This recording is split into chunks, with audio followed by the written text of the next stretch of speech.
Saudações, professora. Iremos apresentar agora o medidor de Venturi. A aprendizagem ocorre por meio da mediação entre um sujeito e o conhecimento que é objeto.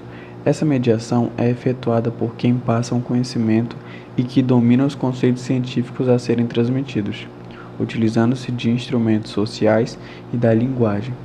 Este, portanto, é o nosso objetivo nesta apresentação. Você sabia? O dispositivo hidráulico conhecido como tubo de Venturi foi idealizado por Giovanni Venturi em 1791 e usado como medidor de vazão em 1886 por Demens, que o intitulou medidor de Venturi. Esse medidor está diretamente associado à equação de Bernoulli e aos conceitos de hidroestática. Tubo de Venturi.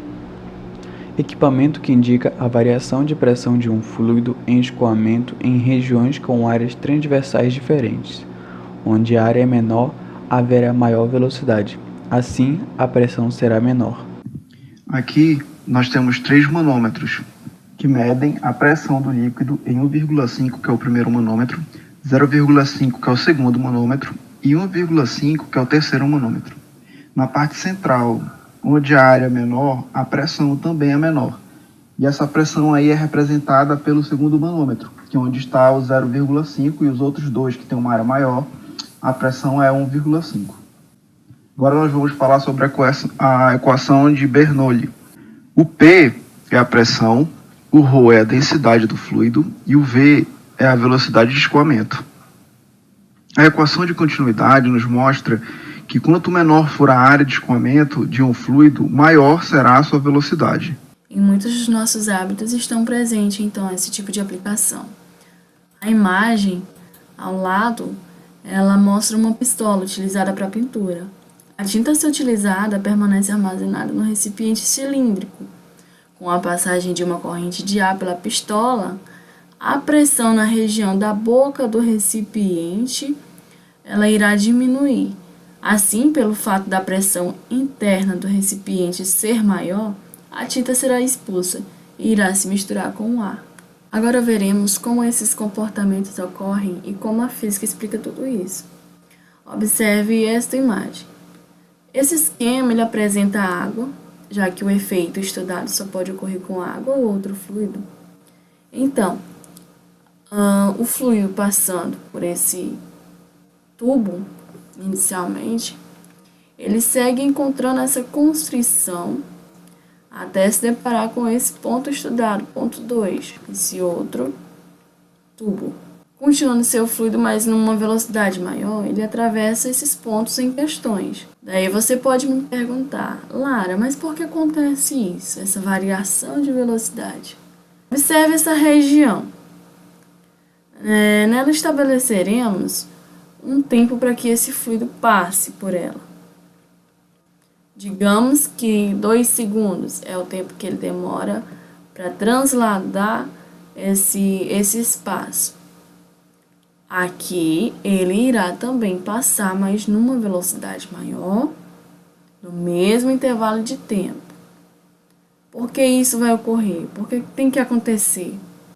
Para que o fluido não seja perdido através de um rompimento, suponhamos, aqui ele deve passar rapidamente aqui para compensar o tempo que ele gastou aqui. Observe que esse volume aqui é bem maior do que esse. Então, a sua velocidade aqui deve ser maior para que passe todo aquele líquido, todo aquele fluido que passou aqui, em 2 segundos. O tempo não varia, mas a velocidade varia. A velocidade aumenta. Isso implica dizer que a razão entre o volume e tempo do primeiro ponto, exatamente colocado dessa forma, é igual à razão do volume 2 pelo tempo 2 do segundo. Pois toda essa água tem que ter um único destino. Toda água tem a mesma densidade e é incompreensível. E é observando isso que podemos afirmar que a pressão da região 2 será menor. A equação de Bernoulli nos ajuda a compreender. Do segundo ponto, Observe que esse ponto e esse ponto estão ambos em mesma altura, para a gente analisar. Os pontos em questões.